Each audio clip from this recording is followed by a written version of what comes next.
tirangoti tiende pamberi paMwari titange kutenda Mwari. Uyezve nemazuva mashomanana asara takadzidziswa tikanzi spiritual time yakasiyana nephysical time. Mumazuva mashomanana iwaya asara Mwari anogona kukuitira chimwe chinhu chikuru chaunga usina kutarisira. Saka tingoendai pamberi paMwari tingotanga kunamata tichitenda Mwari madekwana ano. Baba, tinouya kwamuri nguva yemadekwana ano. Tinokutendai imi musiki wedenga nenyika. Tiri kukutendai Baba kubva gore richitanga tanga tichiorarama, tanga tichiona kunaka kwenyu. Madekwana ano gore zvarakunopera patiri kureflecta Baba, tine zvizhinji zvatinotenda Baba nezita neropa ramambo Jesu zvamakatiitira. Hatina zuva ratakashayiwa zvekudya, hatina zuva ratakashayiwa pekurara. Imi Mwari maamuchingotendeka kuupenyu hwedu, maamuchingotendeka neupenyu. Vamwe vakarwara asi chirwere hachina kuvauraya. Nhasi tese tiri pano tichitenda nyasha dzenyu dzeupenyu. Vana kuzvikoro vanga vachingoenda, mafizi anga achibhadharwa, pekurara tatinapo. Baba, tiri kungokutendai madekwana ano. Gore zvarakunopera Baba, tiri kukutendai nemazuva atararama kubva musi wa1 January. Tiri kungokutendai Baba kunyange nemadeclarations anga achiitwa kuupenyu hwedu.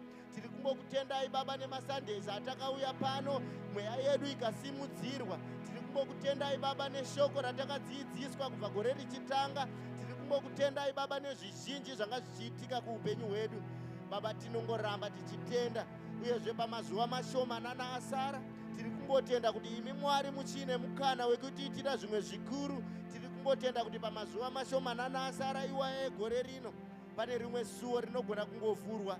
Imi Mwari muri muchengeti wedu, imi Mwari muri mutariri wedu. Baba, tinongotenda kuti imi Mwari pamazuva mashomanana asara iwaya mune zvakanaka zvamuri kuzotiitira, nekuti already zvizhinji takazviona kubva gore richitanga kusvika patave nhasi. Vana vachienda kuzvikoro vachidzoka, isu tichienda kumabasa tichidzoka. Vamwe dzimba dzakatengwa, vamwe motikari dzakatengwa, michato yakachatwa. Baba, tiri kungokutendai pakereke pano nezvamamuchitiitira Baba. Tiri kungokutendai kunyange nebuilding ino yakarejestwa sekereke idzeMilestone. Tiri kungoramba tichitenda Baba nezvizhinji zvakaitikwa patiri sekereke mugore rino. Baba, makembi akaendwa, varwere vakapora. Baba, tiri kungokutendai nemaropafadzo nenyasha zhinji dzamamuchitiitira pakereke pano, even at individual levels. Tiri kungokutendai Baba at family levels. Tine zvizhinji zvekutenda nazvo. Madekwana ano tadzoka pamberi penyu tichingotenda. Tinongoti we thank you Lord, we thank you Lord. Baba, nezita neropa ramambo Jesu. Tichipfuurira mberi, prayer point yangu yenumber 2. Tabva kunamata kuti tichitenda Mwari negore rino, but zvarakunopera, we are focusing into the next year. Tirangoti tidzokere pamberi paMwari. Tinoziva kuti family levels kudzimba tiri kunyora kuti gore rinouya tira kuita zvakati. Ndiri kungofunga kuti ndinengori nemurangariro wekuti sekereke hatigone here kungobatana maoko tinamate tichiti gore rinouya sekereke.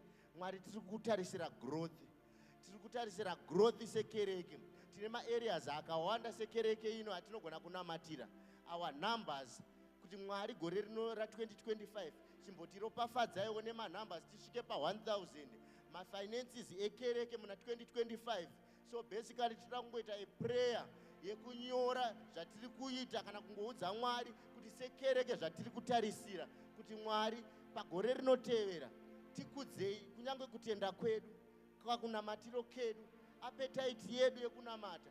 Tirangonamatira growth yekereke mugore ra2025. Pane maareas akawanda tirangoti iwo pawanzwa Mwari achikupa tingonamatira kuti gore zvauri kushuvira kana zvauri kutarisira kuti kereke ino inge iri gore ra2025. Ngatiendei pamberi paMwari tinamate. Even vana vedu pavari kukura timbovanamatira kuti Mwari youth yedu pairi kukura, mateenagers edu vamwe gore rinotevera vacharoorwa, tingoisa zvese izvozvo mukati memaoko aMwari kuti Mwari gore rinotevera kunyange macamps achaendwa gore rinotevera ngave akazara nenyasha dzawo. Kunyange thimu iri kuzouya, ngatingoendai pamberi paMwari tinamate nekuda gore ra2025. Tiri sume kuti Mwari sekereke tiri kutarisira zvakati mugore ra2025. Ngatinamatei. Tinodzoka kwamuri imi Mwari wakatendeka. Tiri kukutendai Mwari negore rino Baba. but taakunamata Baba negore ra2025 ratagadzirira. Mweya yedu nendangariro dzedu dzaakutarisa mugore ra2025 sekereke. Baba tiri kungonamata kuti gore rino Baba taona matiitira zvizhinji. Tine faith Baba yekuti gore rinoteera pane zvakanaka zvimwe zviri kuteera. Tiri kunamatira growth yekereke mugore ra2025. Tiri kunamata Baba nezita neropa raMambo Jesu kuti mugore ra2025 Baba tizodzei Baba. Tiri kunamatira Baba nezita neropa raMambo Jesu. The spirit of evangelism gore rinoteera. Baba tiropafadzei Baba nemweya weevangelism. Manambers edu akure mugore ra2025. Tiri kunamatira an increase in numbers mugore ra2025. Baba zodzai vana baba nana amai vazipupure vaparidze kunaka kwenyu vasingatye kuti gore rinoteera manambers edu panzvimbo ino akure. Tiri kunamatira kereke ino mugore ra2025. Mafinances edu Baba simudzai vana baba nana amai vanobhadhara chegumi. Baba vanobhadhara chegumi panzvimbo ino Baba ngavarambe vachiwedzerwa dzimari zvegumi zvikwire kuti mafinances ekereke aite zviri nani mugore rinoteera. Tiri kunamatira an increase Baba nezita neropa raMambo Jesu kunyange pama-events atichaita gore rinoteera. Tiri kungonamatira Baba ebetterment Baba. Gore rino takazviona zvamakatiitira asi ndiri kungotenda kuti imi Mwari muchine dzimwe nyasha Baba nezita neropa raMambo Jesu. Sekereke rongai tsoka dzedu Baba. Tiri kungonamatira growth Baba panzvimbo ino kunyange pakukudai nepakukuzivai Baba. Isai nzara nenyota Baba matiri Baba. Ndiri kunamatira Jehovha nzara nenyota Baba. Sumudzai vana baba nana amai vanomira nebasa renyu patinenge taakunoneta Baba. Tizodzerei Baba basa renyu patinenge taakunopera simba. Ndiri kunamatira mugore ra2025 Baba. Vedzerai moto Baba. Ndiri kunamatira kurevivwa Baba kwesimba ranga raakunopera. Ndiri kunamatira Baba kurevivwa Baba kwema-new ideas Baba ekereke kuti tikure. Ndiri kungonamatira Baba kereke ino mugore ra2025 kunyange nematheme ari kuzouya Baba ngave achiringana Baba nezvinenge zvichiitika kuti tikure Baba. Nyasha dzegore iroro tinotenda kuti zuva rimwe nerimwe rine nyasha dzaro, gore rimwe nerimwe rine nyasha dzaro.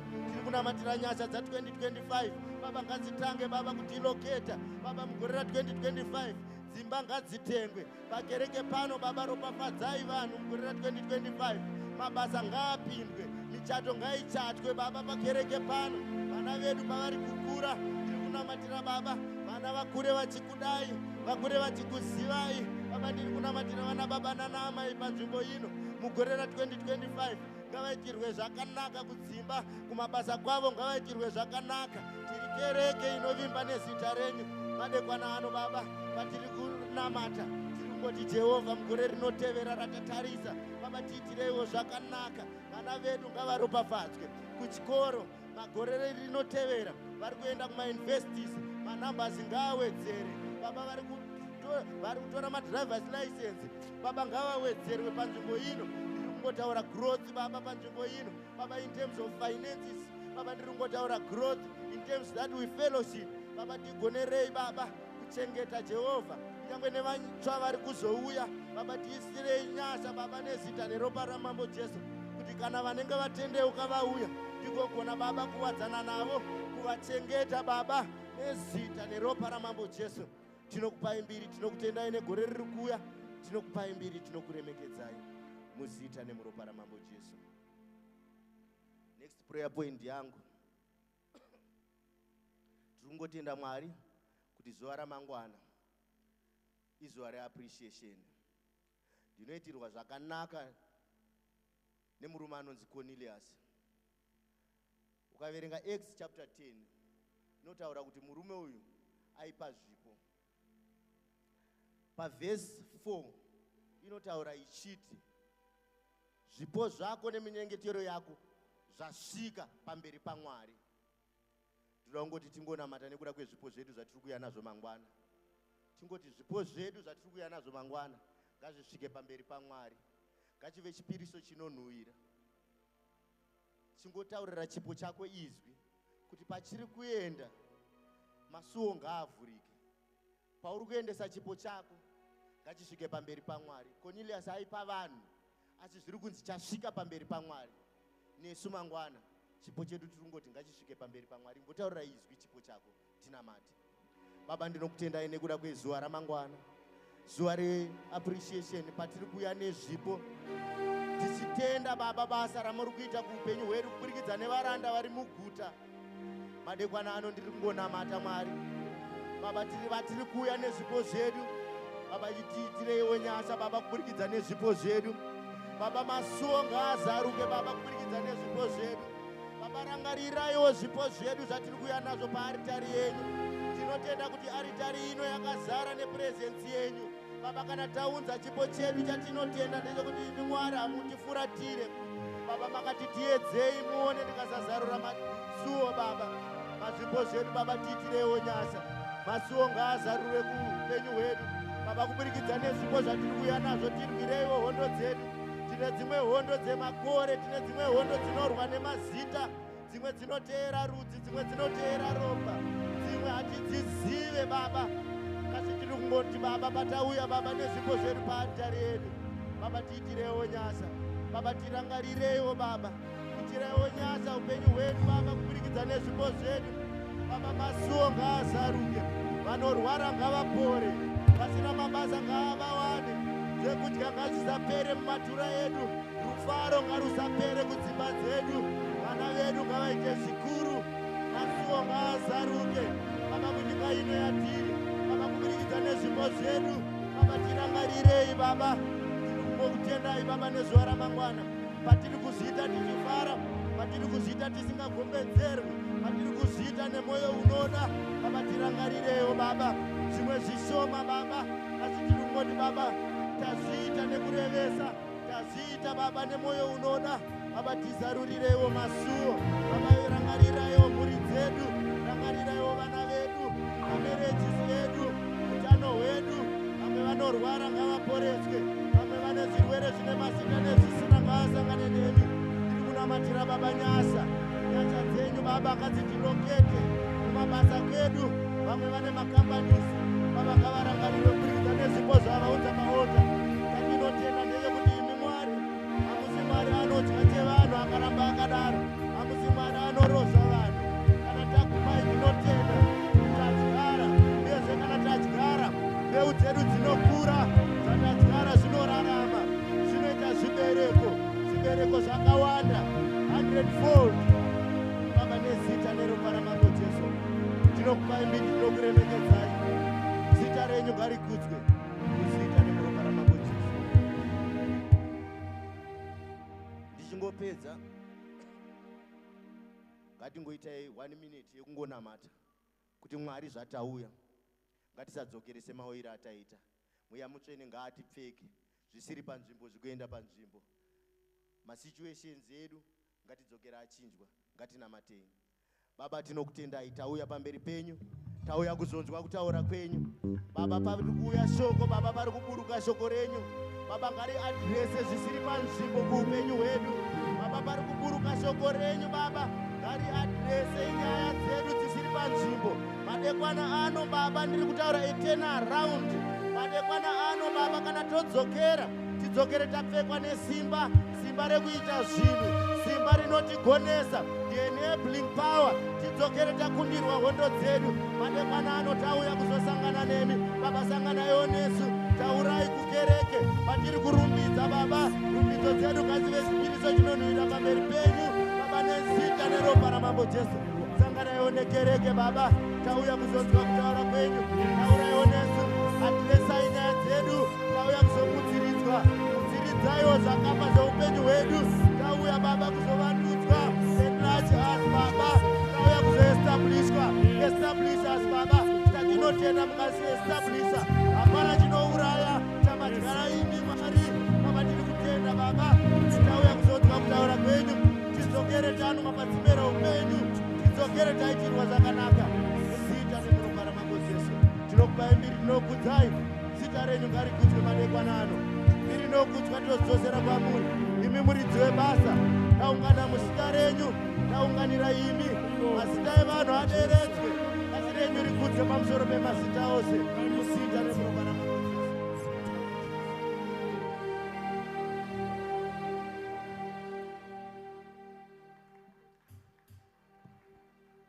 Hallelujah. Amen. Jesus. Hallelujah. Hallelujah. Amen. Hallelujah. Amen. Amen. Jesus. Hallelujah. Ngati ngoweva maoko mudenga. Glory Hallelujah. to Jesus. Vari pano chete. Hallelujah. Hallelujah. Atibo moresana. Hallelujah. Hallelujah. Chimbofarirana. Hallelujah. Hallelujah. Hallelujah. Hallelujah. Tobururuka. Tobururuka. Tobururuka. Nemufaro tobururuka. Tobururuka. Tobururuka. Chichifarira. Chichifarira. Chichifarira. Chichifarira. Chichifarira. To jamba jamba. To jamba jamba. To jamba jamba. Jamba jamba. To jamba jamba. To moresana. To moresana. To moresana. To moresana. To farirana. To farirana. Chichi mufarira. Chichi farira. Chichi farira. Chichi farira. Chichi farira. Chichi farira. Chichi farira. Chichi farira. Chichi farira. Chichi farira. Farira. Jesu wetu.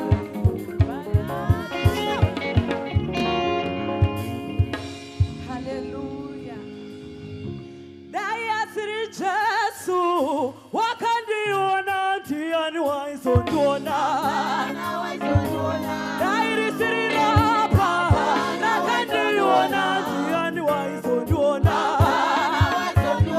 Dairisiri rapa ilo nakandishamba tiani waisonduona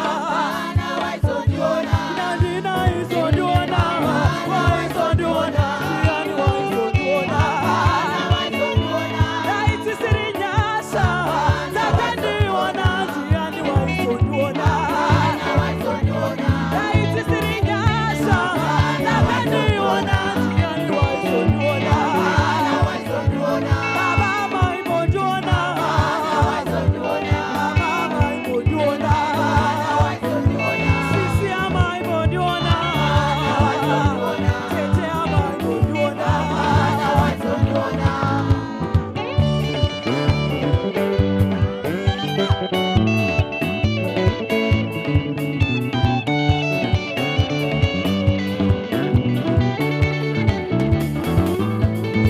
Daisiriropa nakandida nantiani waisonduona Daisiriropa nakandisha mantiani waisonduona Daisiriropa nakandeuka ntiani waisonduona Nandina isonduona waisonduona Nandina isonduona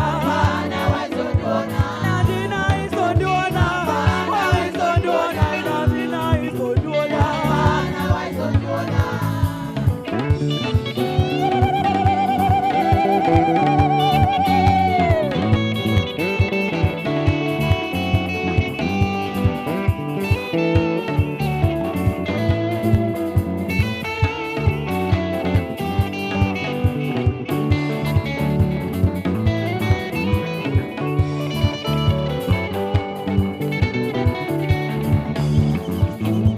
Dayasiri Jesu wakandiona njiani waisonduona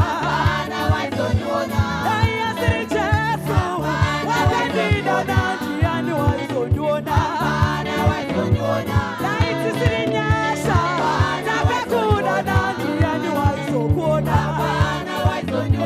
Daisirinyasa nakakudana njiani waisokuona Mama maibonduona Baba maibonduona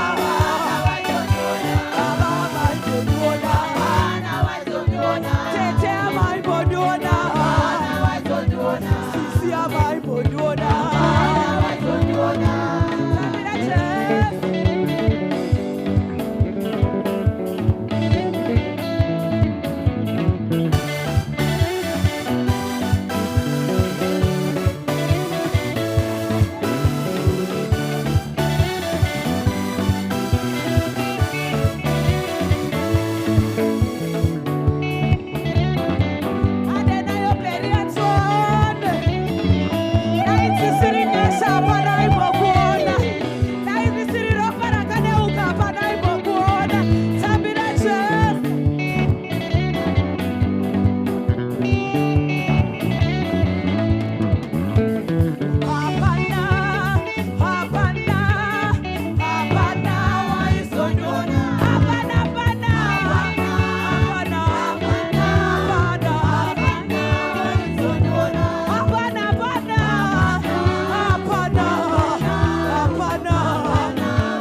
Ururu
Jesu.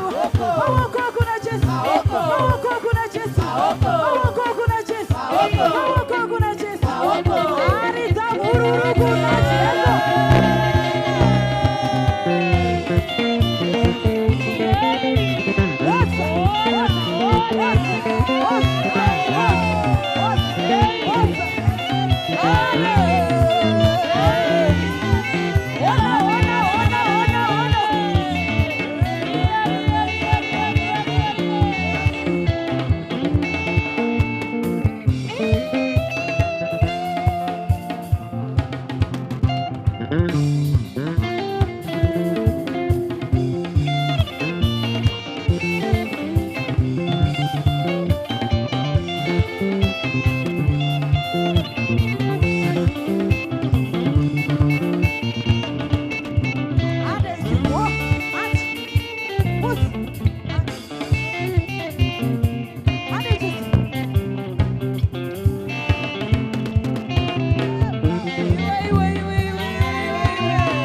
andiphinda kana mathambo alulekile kwethe yeyeyeye andiphinda kana mathambo alulekile olo wangu Jesu nokuziwane kwethe wawe ndinokulo mana power anoziko asiwari wangu nomuziwane minada mana na uidobodoko Jesu no wenama anogara pano nekisikane isho wangu nomurumi anogara pano nekisikane Jesu no wanama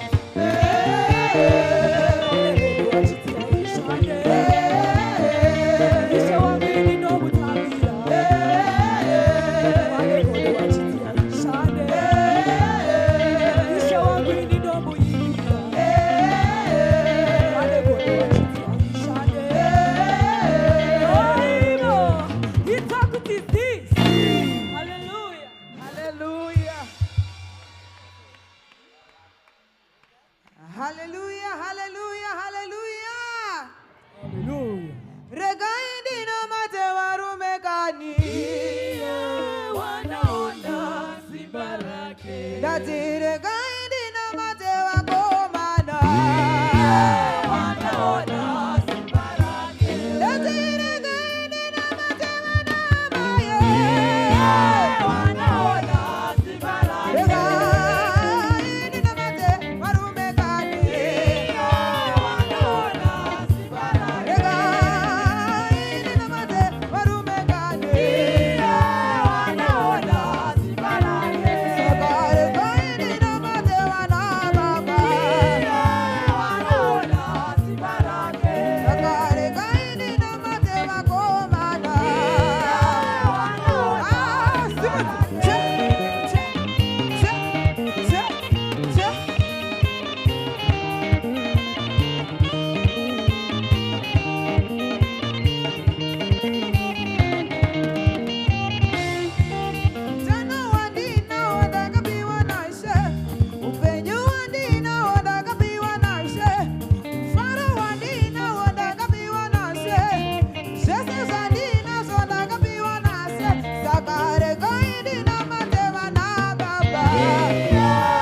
wanamata,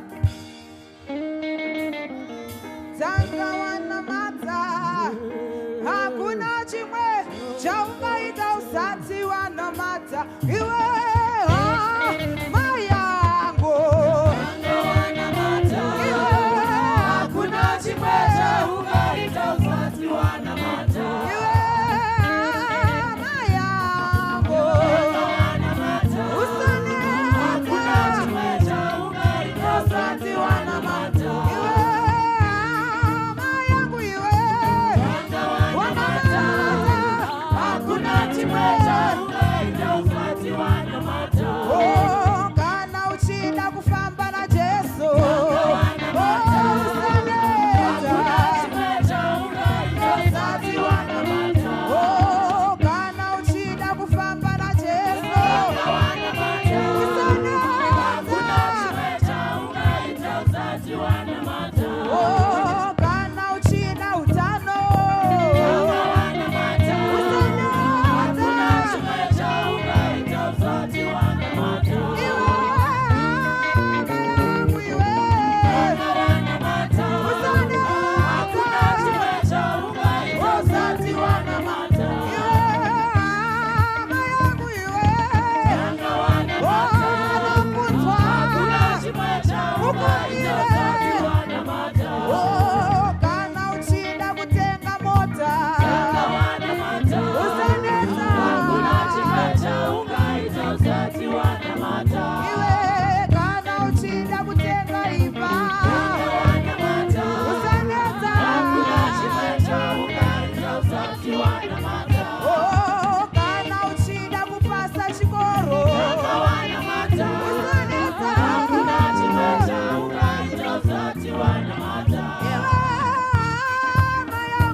Kanaka Sharama Sikati Nama Dekwana Uwaku Shiva Shoma Ipo Baba Saramari Sino Nalotosa Baba Saramari Uya Inao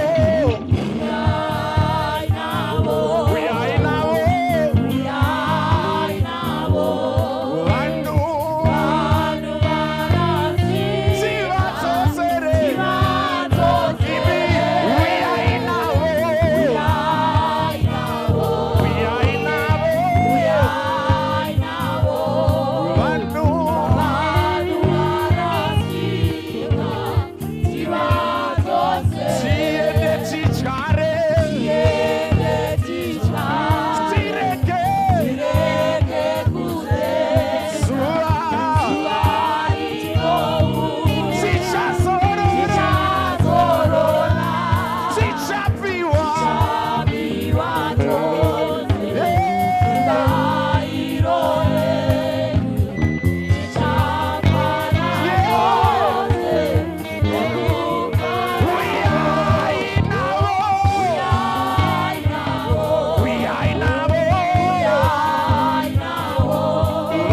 Uyo wamuri kuona achipinda mumakore nenzira imechete achadzoka. Uyo wamuri kuona achipinda mumakore nenzira imechete tarirai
Jesus.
Amen. Amen. Ngatibatanidzei maoko tichiomberera president worship vachitora nzvimbo dzavo. Manheru ano manheru akanaka. Toda kutenda Mwari wemasimba ose. Tiri paday number 5 yerevival yedu kwekupera kwegore.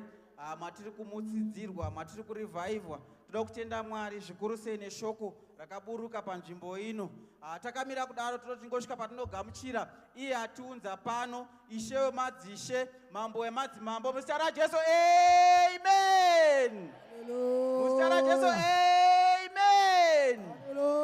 Ndinotisvika patinogamuchira takapiwa wafudzi wakabva pasi pemwoyo waMwari, baba naamai mufundisi Jirichi. Takamira kudaro tingowagamuchira zvakasarudzika muzita raJesu. Amen. Amen. Baba naamai tinokudai, tingatora nzvimbo dzenyu. Manheru ano tingosvika patinogamuchirana. Ndingotanga nekugamuchira our main church board yedu inotungamirwa namufundisi wedu, our visionary mufundisi Jirichi. Chingonzwai kugamuchirwa muzita raJesu. Amen. Togamuchirawo zvakasarudzika men's fellowship board, ladies board, newese anongodzi mutungamiri, masoul group leaders, departmental leaders. Chingonzwai kugamuchirwa muzita raJesu. Amen. Tinoti gamuchirawo zvakasarudzika wana baba nana mai waona zvakakosha kuuya kuzonamata nekunzwa shoko raMwari, kurevhaivhwa muvhiki rerevival ratiri kurevhaivhwa sekereke muzita raJesu. Amen. Ngatigamuchirewo zvakasarudzika wakomana newasikana. Chingonzwai kugamuchirwa youth yedu muzita raJesu. Amen.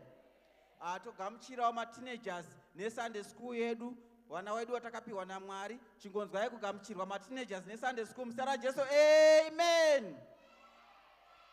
Ndinongosvikawo patinogamuchira mavisitors watanga kupinda nesu muzuva ranhasi. Kana waripo watanga kupinda nesu muzuva ranhasi, chingonzwai kugamuchirwa muzita raJesu. Amen.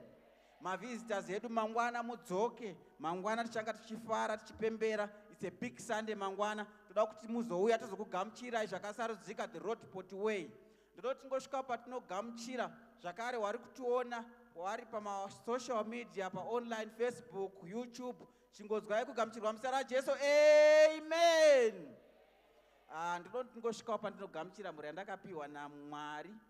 Ndakapiwa mudzimai Tsvarakadenga mai Muti, nedangwe redu Eliana, nevakomana varimo newa little princess Alisa. Chingogamuchirai mhuri yangu muzita raJesu. Amen.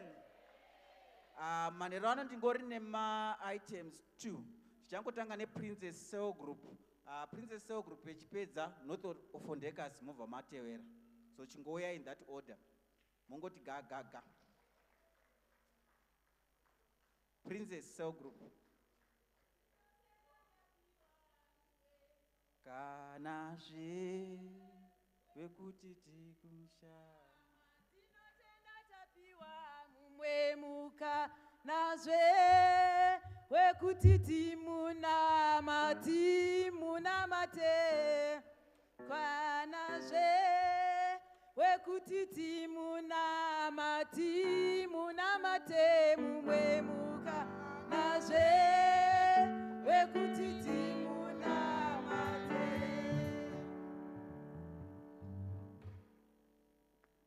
Haleluya.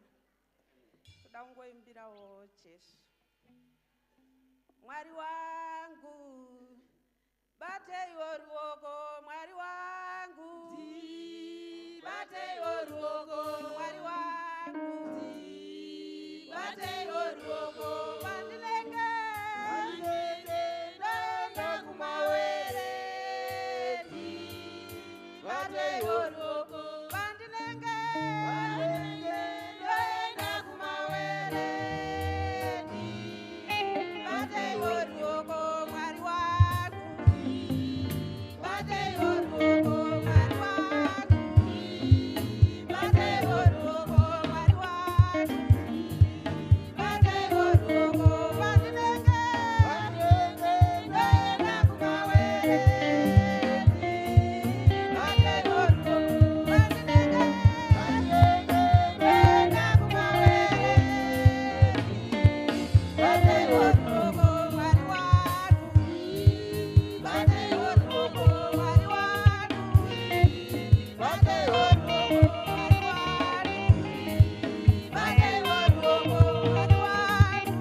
Cell group nekuimba kwakanaka. North of Ondekas vachigadzirira Where Mutore Nzvimbo North of Ondekas.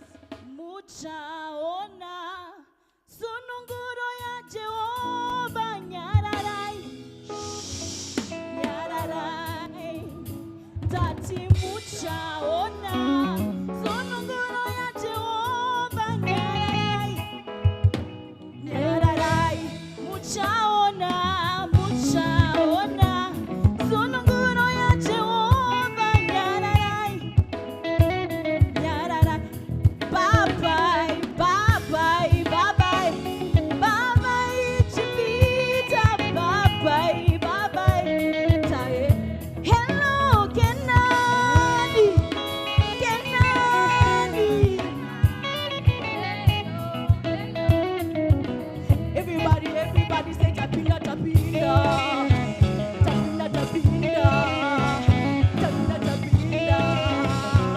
One more time, one more time, one more time. Say tapinda, tapinda. Tapinda, tapinda. Tapinda, tapinda. Give me reggae, give me reggae, give me reggae. Tapinda, tapinda.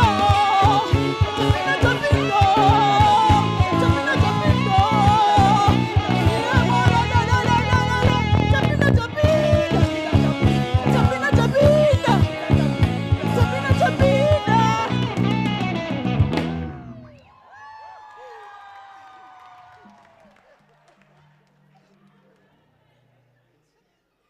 Kuna mata kwa kanaka, kuna mata kwa kanaka, kuna mata kwa kanaka, vakomana, vazikana, vana baba, Yesuro, Yesuro, Yesuro, vakomana, vakomana, vazikana, vana baba,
vaona zvekuita muimba yaMwari vachitora nzvimbo dzavo.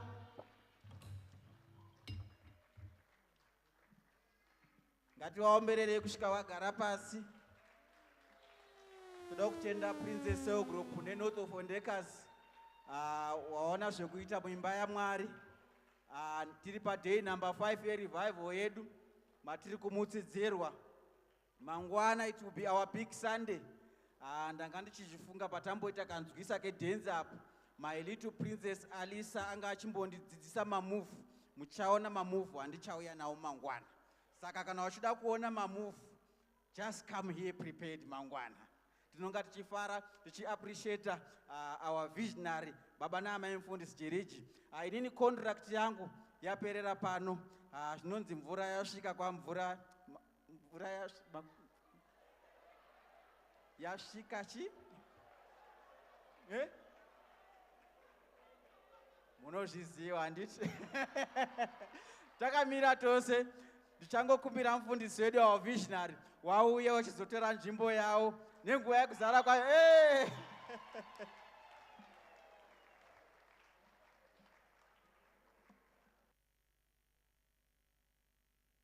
Hallelujah. Maparamedics mogara mine mabhandeji zvimwe zvatava kudzidzira izvi. Unosiya gumbo uchienda kupupiti. Zvinoda vechidiki vachiri kutemwa dzinobva ropa. Tarisa munhu ari padhuze newe. Taurire kuti Jesu vakakusika vachirevesa. Dzokorora kuti Mwari pauri vakaratidza unyanzvi hwavo. Aiwa usamuitire utsinye maniwe. Dzokorora kuti Mwari vakaratidza umhare hwavo pauri muzita raJesu. Hallelujah. Hallelujah. Vakafara maoko mudenga yaka. Imboti Jesu uri pano imbozvifarira manerano.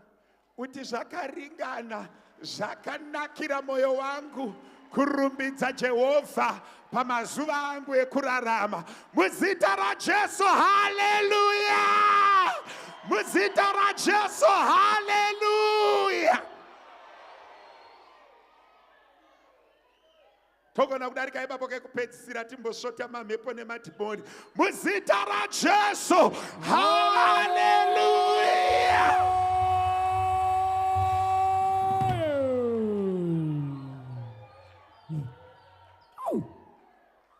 Vangani venyu vakafara manerano. Vangani venyu vari kukomborerwa manerano. Tenda Mwari zvakare kuti nhasi Jesu havana kuita mistake. Vane agreement newe because of your presence. Denga rine chekuita newe nevana vako. Denga rine chekuita newe nedestiny yako. Denga rine chekuita newe manheru ano. Mwari vane nyasha newe manheru ano. Musharukwa ari pano nekuda kwako manheru ano. Jesu vane yavanogadzira manheru ano. Tenda kuti varata vaMwari vapinda mugotekwa. Jesu vane yavakugadzirisa. Bartimaeus anotodaidzira akati mwanakomana waDhavhidha, kureva kuti mwoyo waBartimaeus wakakonekta nemutumwa. Iwewe konekta nevanhu vaMwari manheru ano. Tenderana neni manherano kuti varanda vaMwari havauye pasina. Iwewe moyo wako ngaugadzirire manheru ano. Uti dzangu nhasi dzinogadzirika. Baba uyai muzogadzirisa nyaya dzedu manheru ano. Takakumirirai baba. Takamirira mudhara naamai vagadzirise nyaya. Tiri kutenda muna Mwari wenyu manheru ano. Tiri kutenda muzodzo iri pamusoro penyu manheru ano. Kuti hatiende kumba zvakadzokera zvakadaro. Oya manara vakausuma. Mweya washe, mweya washe, mweya washe, mweya washe, mweya washe. Orende rebeka usuma mandara bakausana. Mweya washe, mweya washe, mweya washe. Oya kanara bakausuma. Riende rebeka usuma mandara bakausana. Rinara bakausumende rebeka usuma. Ega marikari tirangari. Muzita ra Yesu. Shukara bakausana. Masaya kayamanda labaka tata manda shena kaya bayakuma kazanda labaya kata shema katana maanda shemandele basaya kaushima miandele basaya kautumanda la makata na mashima moyaka shamanda zayanda kaya mayata na mayandele bakashima mayandele bosanda kaya maaka saya mayanda shika motsanda kaya biatata manda shimayandele bosaya kauta mayanda sheka masanda kaya mashika mausaya kubata kwake kunoshamisa nyasha dzake dzinoshamisa tinaye Mwari ndewe minana tinaye Mwari wezvishamiso haleluya tinaye Mwari wezvishamiso haleluya tinaye Mwari wezvishamiso haleluya tinaye Mwari weminana tinaye Mwari wezvishamiso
kurwadza kunoita musoro wake panapa pasaidi pemaziswa unonzwa kutsvanyirirwa mukati so where are you Mwari wezvishamiso tinaye Mwari wezvishamiso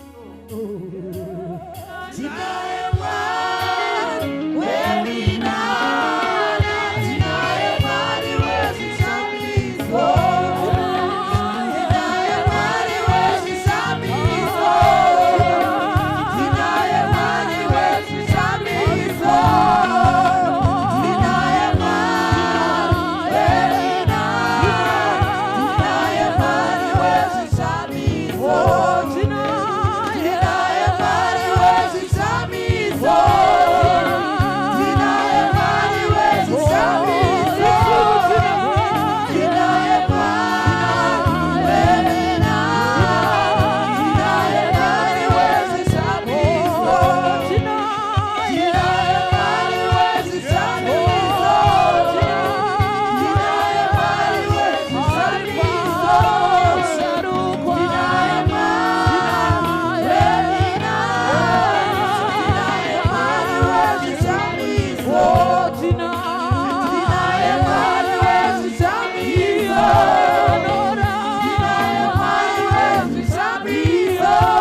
rinoshamisa, simba rake rinoshamisa. Tinaye Mwari webinara, tinaye Mwari wezvishamiso. Multiple healings are taking place in the auditorium. Shikarabaka usuma. Rimondo robaka usuma manarabaka usuma. Mwari watinonamata ndewezvishamiso. Pastor, there are several people who are suffering from chest pains, severe chest pains. Where are you? Quickly come. Sunday Mashika.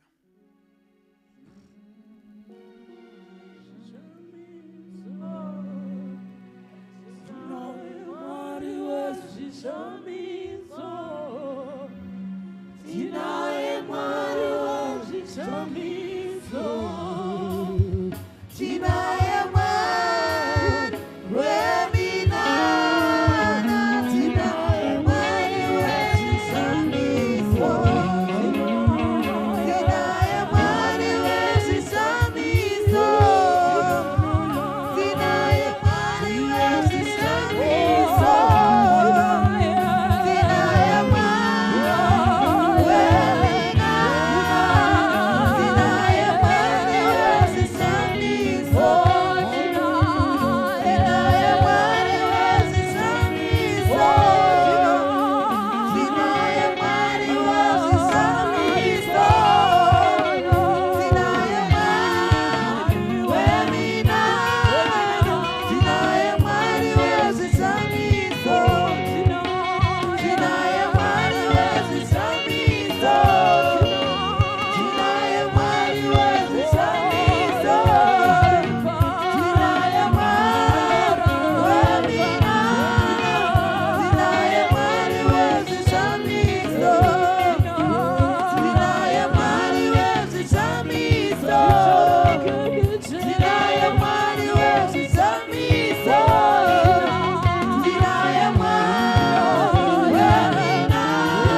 Humanity was created to dominate earth.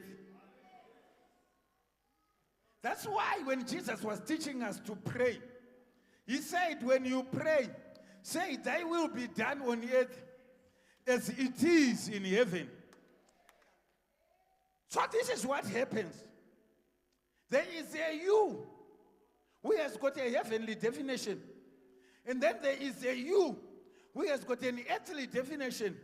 Now, the you who has got a heavenly definition sometimes is blocked by some forces that on this earth you don't appear the way you were planned and designed by God.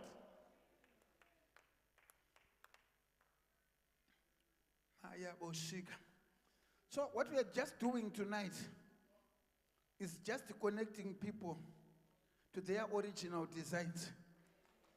Mande rebaka shima. Mfundisi pananda kamira apa. Ndamwanzwa nyasha dzedzimba, maproperties. Maroba shika, mayanda ziyabaka shimayanda. What is named a miracle is something that human beings do not expect. Pane vanhu vari kupiwa dzimba nhasi naMwari vasingafungirwe. Munoziva here kuti Mwari havana nhamo yedzimba. Vamwe vanhu ndimi muri busy kushandisa ma-ideas enyu nema-parameters enyu. But ini handisi kushandisa angu, ndiri kushandisa Mwari. Anoti be fruitful and multiply, replenish the earth and subdue it, have dominion on the earth and all creation. Ladies and gentlemen, people are going to receive houses tonight. Ndozviziva kuti vamwe vanhu havadi kuti zvitaure. Mweya yetsvina haidi kuti titaure nenhau dzokuti vana vaMwari vanopiwa dzimba, but regai muone, mirai muone, ndati mirai muone. Munhu anofunga kuti kushaya imba zvingori zvega. Kune ma-spiritual forces asingade kuti vanhu vawane kugara. Kune vanhu ma-spiritual forces asingade kuti uwane an asset registered to your name. But tonight, things are changing. Zviri kuitika izvozvo izvi. Fundisi vanhu vakuwana dzimba panapa. Pastor vana venyu vakuwana dzimba. Hallelujah. Pane vanhu vakuwana dzimba pakati Yes, penyu. Lord. Thank Ndati you, pane vanhu Jesus. vakuwana dzimba. Yes, Vamwe Lord. makamirira muri kuti ndichaparidza. Ndiri kutoparidza izvozvo izvi. Yes. Pandiri kuparidza ndiri kungotaura kuti zviri kutaurwa zvechokwadi. I'm not talking just human words, this is spiritual. Mwari Yes. vandiratidza kuti panapa pane vanhu vari kupiwa dzimba naMwari. Thank you, Vamwe muchapiwa Jesus. dzechi2, vamwe muchapiwa dzechi3. Thank you, But pane Jesus. vachapiwa dzekutanga. Shakara. Regai muone zvakuitwa nenyasha pakati penyu. Nezita Regai muone raJesu. zvakuitwa naMwari. Mwari wedu ndewe minana. Mayanda shima. Nezita raJesu. How many are believing Nezita God raJesu. Receive it. supernaturally for Nezita houses? raJesu. Shikarabakaushanda. Vamwe vari kunonoka. Amen. Ramanda But rabakaushima. zvakuitika. Rienderebeke Vamwe ushima. vakarejectirwa Ramanda ma-applications enyu. But onai zvakuitwa nenyasha. Aya bakasaya. Shanda Kutanga musi rabakaushima. weMonday kumabhengi kune zvinenge zvakuitika. Kutanga kumusi weMonday ma-systems anenge akuchinja.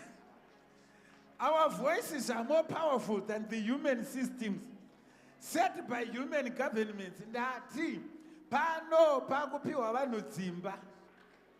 Vanhu havasi kundinzwa. Kune vanhu vakuwana dzimba muno. There are people who are getting houses. Aya kasanda. Shamayande masaya kaushima. Vamwe vakamira, vamwe vari kudzida, vamwe vari kuti hadzina basa. But pane vari kudzida, vari kupiwa nyasha naMwari. Zviri kutoitika so. Mirai muone zviri kuitwa naMwari.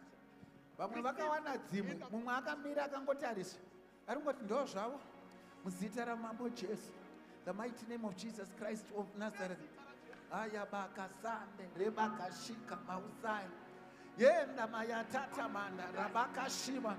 Oya tata mayanda, yenda labakashima. Tamayanda, jamanda. Ena masaya. Yeba sanda kayamaja katena mayanda, rieta tamaya. Shale pataka shama. Osanda kaya maanda. Jamanda kaya mietena mayabaka shaman. Vamwana havatende kuti dzimba dzinonzwa. Vamwana havatende kuti kana tikataurira dzimba dzinonzwa. This office inonzwa. Masellers anonzwa. Masuppliers anonzwa. The mighty name of Jesus Christ of Nazareth, it's happening now. Tetemanda maasha ndibatsirewo endaiwo higher late. Because zvakuitika panapa pane maforces asingade kuti vanhu vaone pekugara. Vamwe maforces anoda kuti vanhu vafe vasina chavainacho. But bhaibheri rinoti akarurama anosiyira vana vevana nhaka. Toda nhaka dzinogara, nhaka dzinopfuura magenerations. Ndine nharo nemi madhimoni ava vari kudzimbata dzimba ndati ava vari kuzodzibata yanda mayatatamanda shamanda kausaya mayanda rieta shemalanekasakata shamanda rabakazaya mienda lamakatete masimu osanda kaya mietana masimu.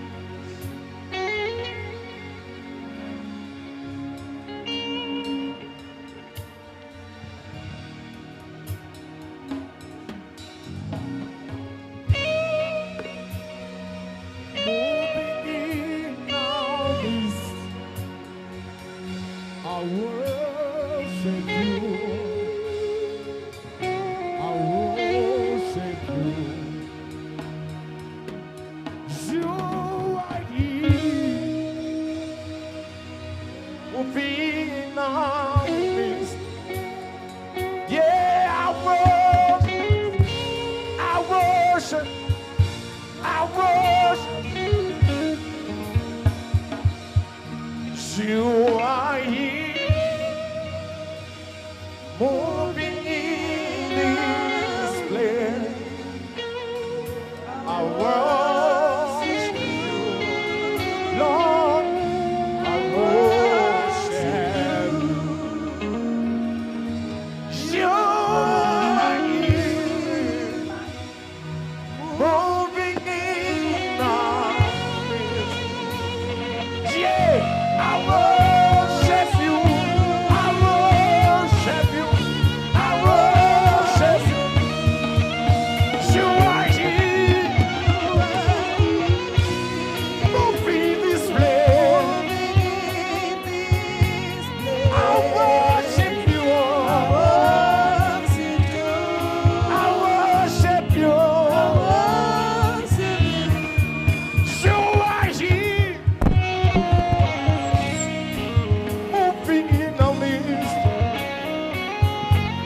I worship, I worship, I worship, I worship, I worship, I worship. Yes, sir. Yeah, yeah, yeah. I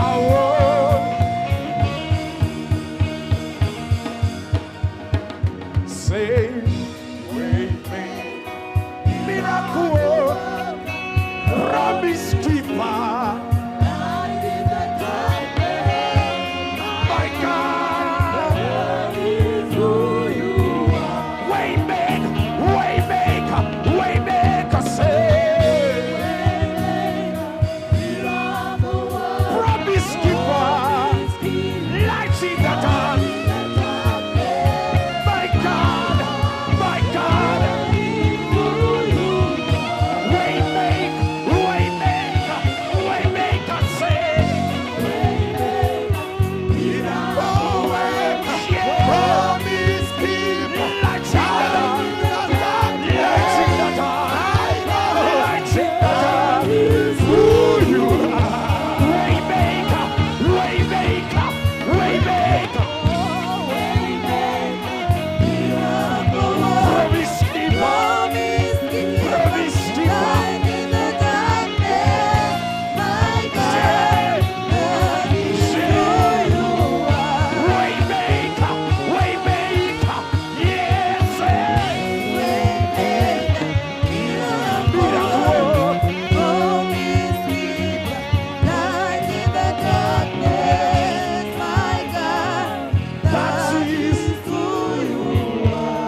promised.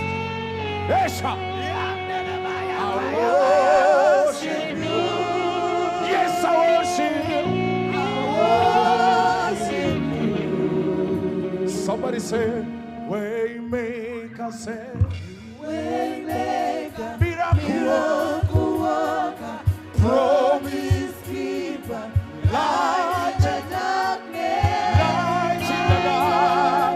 that is who you are. Waymaker, waymaker, yes, say, Waymaker, miracle, worker, promise keeper, light in the dark, light in the dark, light in the dark. who you are. Oh,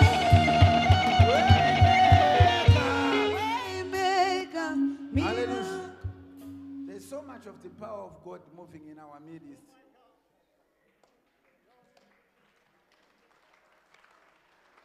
Fundisi, Mwari wandakatenda kwari anofanira kuita basa nekuti ndadyei. Mwari anofanira kuita basa nekuti ndapfekei. Mwari anofanira kuita basa nekuti ndogara pai. Mwari anofanira kuita basa nekuti ndogara sei. This ghost must be there for me in all dimensions.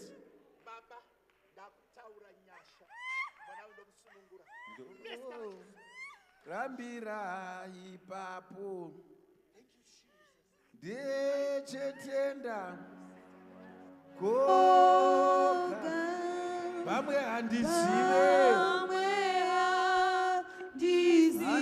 handizivepo asi apo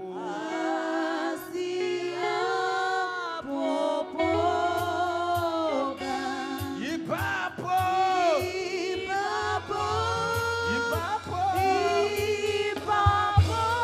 aiwa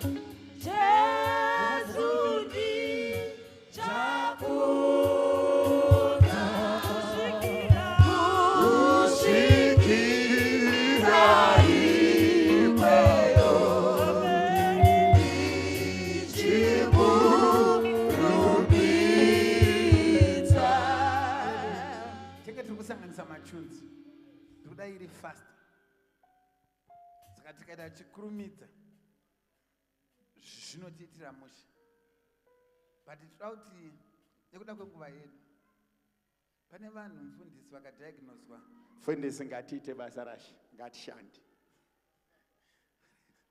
pane vanhu vakadiagnoswa zvirwere zvisingapori. Kana munhu ukasapodzwa naMwari uchapodzwa nani?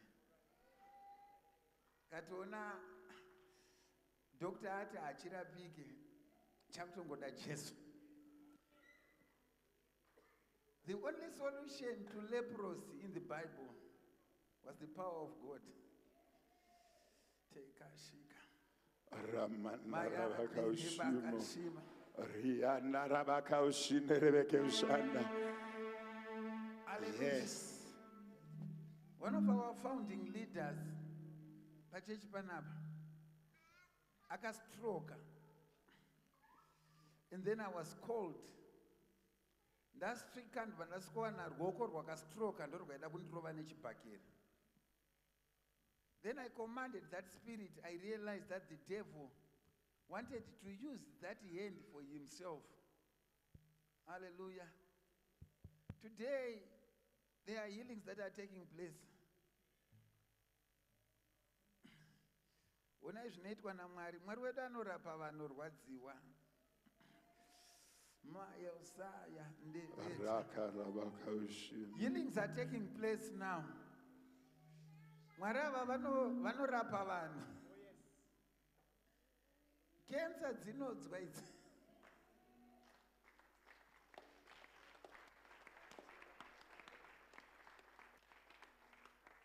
Another servant of God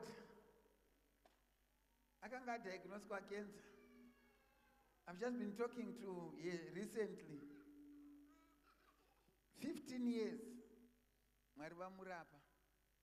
Pastor, permanent healings are going to take place now. As a matter of announcement, if If I say they are going to take place, I'm actually behind. They're taking place now.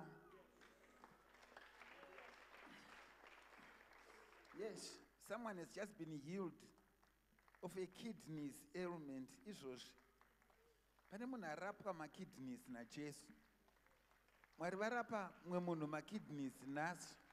Izvozvi izvi so patanga tichitaura wangonzwa pakidney pako kungoti pfa pamwe usingatombozia zvakamira sei, but just on the lower right belly kusaidi kune kidney pane zvaitika, pane munana waitika. Muzita ramambo Jesu weNazareta, it's happening now. Zviri kuitwa naMwari wezvishamiso. Maya kashande reboko saya.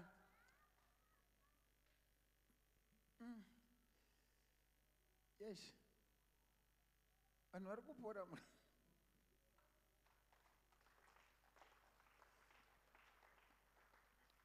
Ngatenderei Mwari vangorapa. Ngobvuma kurapa. This method is not scientific and itogona kuzvitsanangura. But what is happening now? These are called miracles. These are called miracles. These are called miracles. Simudzisa maoko ako. Church vamwe makurapwa muri ikokoko.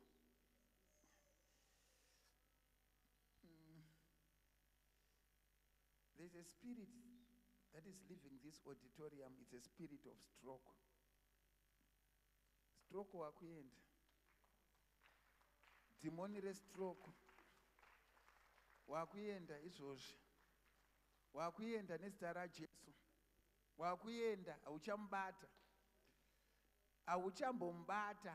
Zvatopera zvaramba. Aya sanda shima kaya bosanda kaushimaya.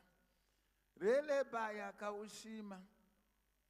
Mwari anorapa vanhu vanorwadziwa. It's happening now. There are 5 people vari muno vasangana nenyasha dzaMwari. Manga makatargetwa nemastroke, they were going to kill you. It's not going to happen anymore. Azvichaita zvapera. Zvatoramba munyika yemweya. Zvaramba in the mighty name of Jesus. Zvaramba azvichabudirira. The plans of the devil have failed.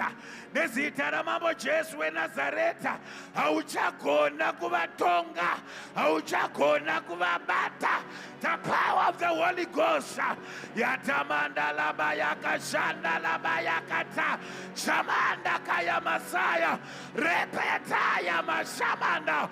Relepataka shamanda. Yamataya kautana ya paka. Shamanda la masaya. The name of Jesus. The mighty name of Jesus. The mighty name of Jesus. The name of Jesus.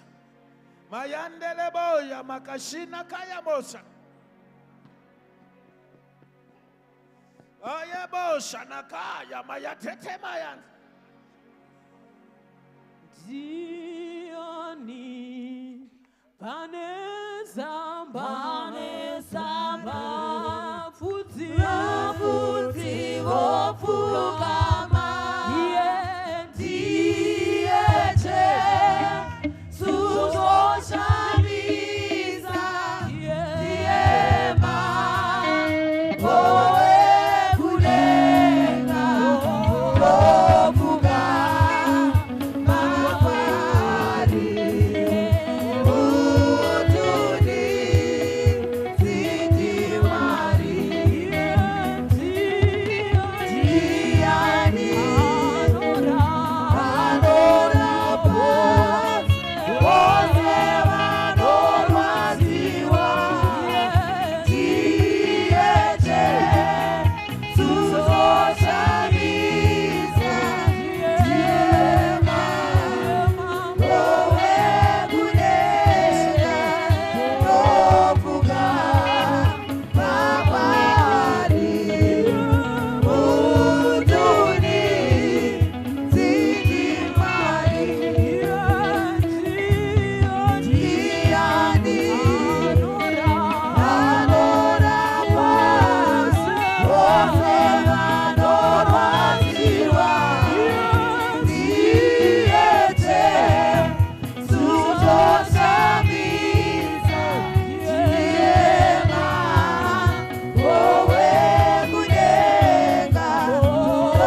spiritual matter.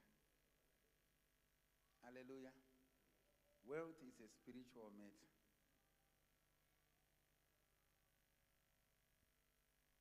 The devil wants the children of God to live in poverty and debt. When we come to Jesus, we get our breakthroughs. We get our favors. That favor will catapult us to great levels. Nyanda Messiah. Pane nguva yagirarama Elisha panyika pano. Then the people were looking for a servant of God. Zvikanzi aripo anonzi Elisha.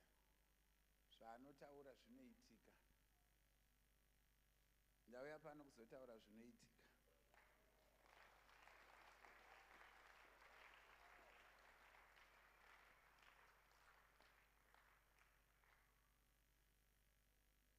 Zvinokosha kuti vana vaMwari vasumudzwe. Kana dhimoni renhamo riripo, munoona zvamunoda, but hamugone kuzvibata. Musara muine zvishuwo, but hamugone kuzadzisa zvishuwo zvenyu. Pastor, we have got a lot of kind people, but who are helpless because of poverty.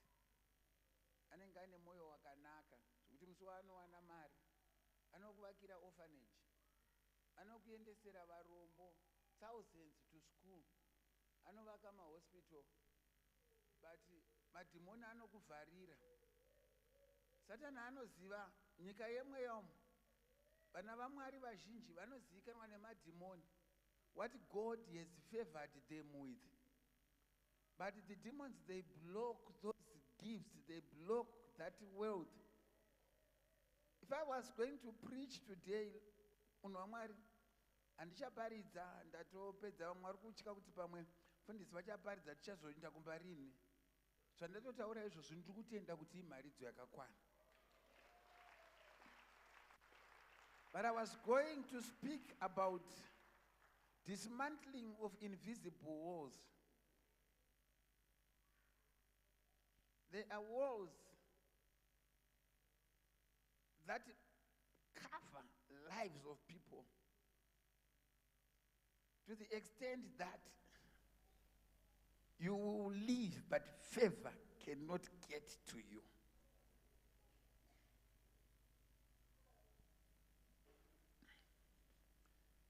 Vanhu vaMwari vachawana pfuma.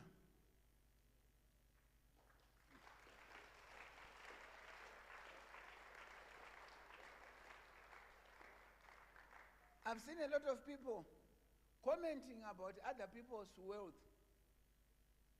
We cannot trust your comments until we know when you have wealth, how are you going to use yours? Amen. Okay. Ndaitaura nyaya yaJudas. Achitanga anoda varombo pamafuta emukadzi uya. But my true colors aJudas akazobuda musi wakaita keshi atengesa Jesu. Haana kuzoita zvaaifunga kuti zvinoitwa. He showed kuti aiwa kana ndanayo mari ndoidya yakadai so. Inini ndine shungu dzekuti Mwari vatange kurivhila vanhu kuti shuwa anoidya sei. Indakadzidza kunamatira vanhu. Even ndikaziva kuti anondida kana kuti haandide handina basa nazvo. Ndinongomunamatira kuitira kuti kana achida kunondinyeya ari physical, mota yake haishaye fuel. Kana achida kuita zvokuenda paindaneti haati tatadza kuita makuhwa nekushaya data. Ndoda kuti munhu angova zvaari achishandisa maresources ake. Kuti vanhu vambowana maresources avo muno.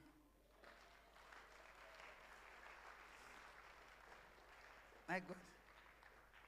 Pane munhu anga aine medical condition yanga ichimudyira mari, gumbo rako rekuright rinokurwadza pani apa zviri serious. Where are you? Wanga uchingopedzerwa mari nemweya isingade kuti upore. Ndikandanga ndakunamatira iwo kuti Mwari angokuporesa akurape nezita raJesu. The name of Jesus. These are healings that are taking place. Pane kurapwa kuri kuita vanhu nezita ramambo Jesu weNazareth.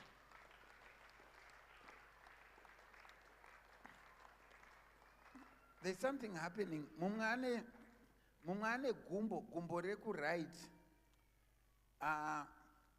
Kachigunwe keku-right kepakati kechi-3 kanoita kunge kakabaya, but pain yacho surprisingly inoconnecta nepadumbu pako.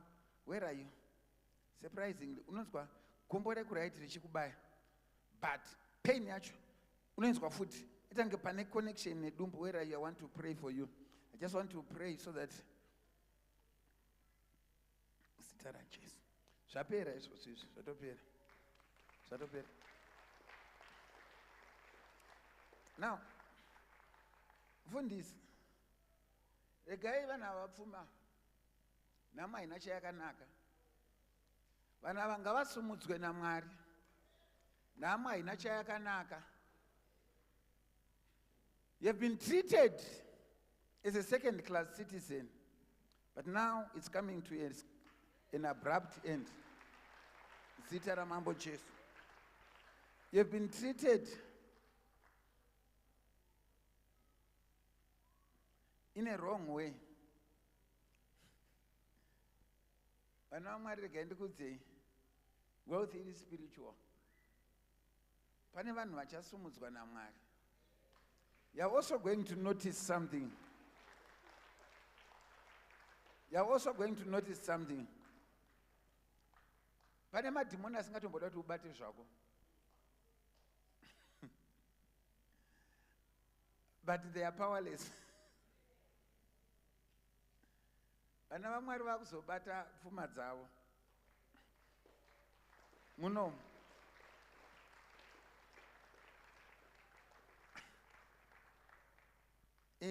Muno.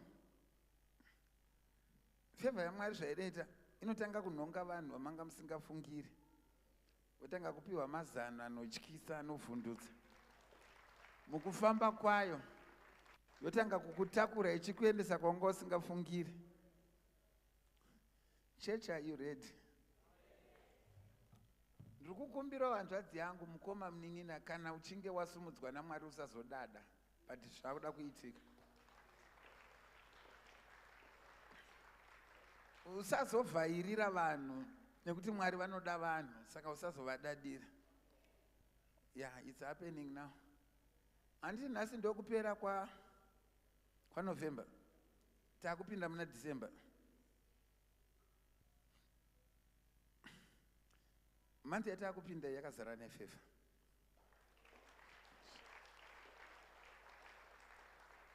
Month December 2024.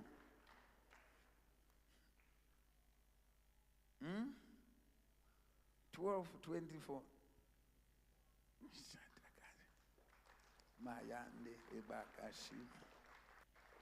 Bosayanda ratele bakashima. Miyanda zaya kaushimanda. Zandoda kuita panapa, ndoda kuti wealth yako ikutsvage kwete iwewe kuti uitsvage.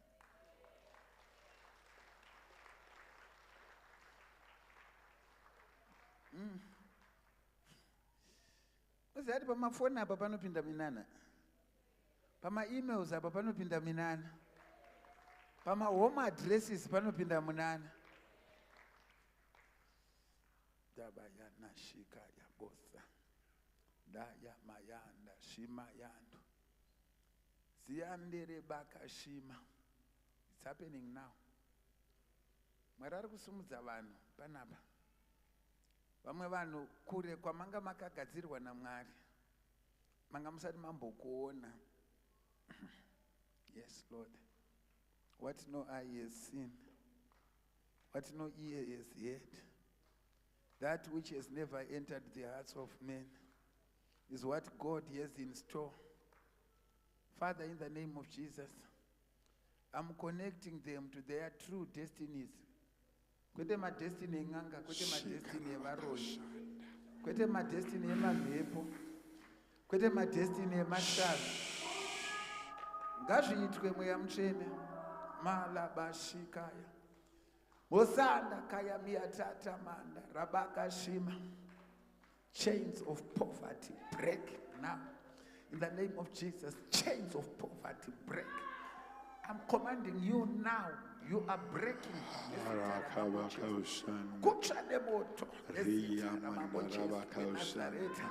Hebrews 12 verse number 29 says our God is a consuming fire. Shatamaya basanda rabakashima. Pane vanhu vane mari dzakabatwa munyika yemweya. Satani regedza maridzo nezita raJesu. In the mighty name of Jesus Christ of Nazareth. Haigona kudzibata dzisi dzako. Ndinokupisa nemoto nezita raJesu weNazareta. The mighty name of Jesus Christ of Nazareth. Vamwana muri kuona vari kuitwa varombo. Avasi varombo aiwa. Vamuri kuona vachidzungaira ava. Avasi vadzungairi aiwa. Vamuri kuona vachitambudzika vaine madigiri. Hazvireve kuti digiri rake haribhadhare. Pane zvakatambwa nazvo mumweya. But tinoda kuzvikorekta manheru anhasi. In the mighty name of Jesus Christ of Nazareth. Regedza world iyo Satan. In the mighty name of Jesus. Regedza nezita ramambo Jesu weNazareta. Madhimoni ekudzungaira, madhimoni ekushaya, madhimoni ekurombo, madhimoni emunyama, madhimoni ekukwangwaya, nezita ramambo Jesu weNazareta, in the mighty name of Jesus. Seberai kuno kumberi mje. Seberai kuno kumberi. Vamwe vanofunga kuti mweya mutsvene hana basa neworld. Vamwe vanofunga kuti mweya mutsvene hana basa nekugara kwevanhu zvakanaka. Vamwe vanofunga kuti Mwari akangomirira kuti tigozoenda kudenga kana zvapera zvese. But tonight I want to challenge every spiritual force that is withholding your world. In the mighty name of Jesus, every spiritual force that is withholding your world, I come against it in the mighty name of Jesus. Onai zvakuitika. Pfuma yako yakupisa. Pfuma yako yakubvira moto. Pfuma yako yakubvira moto. Servants of God dibatsirewo. Vana vaMwari vakudzoserwa zvinhu zvavo. Ameroti magadzirira here kutora zvinhu zvenyu.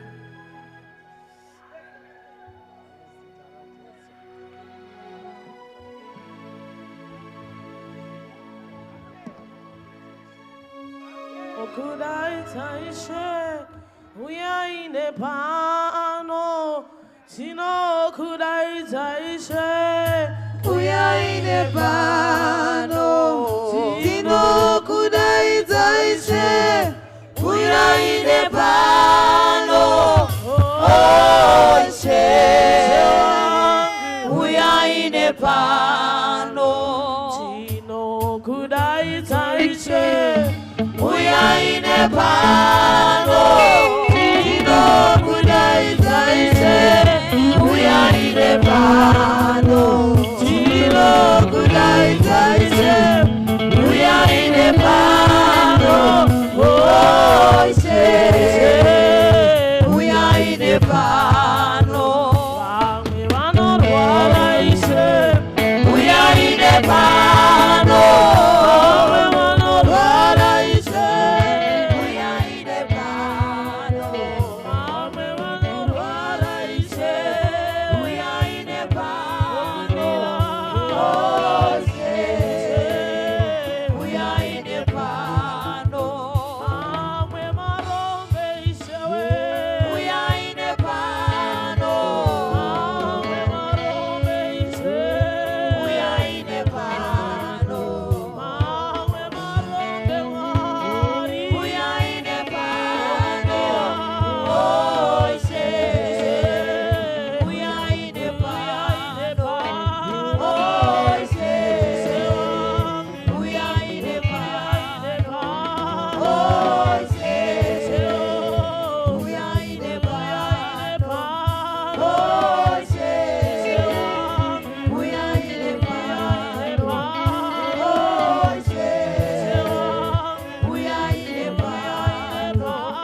just yes.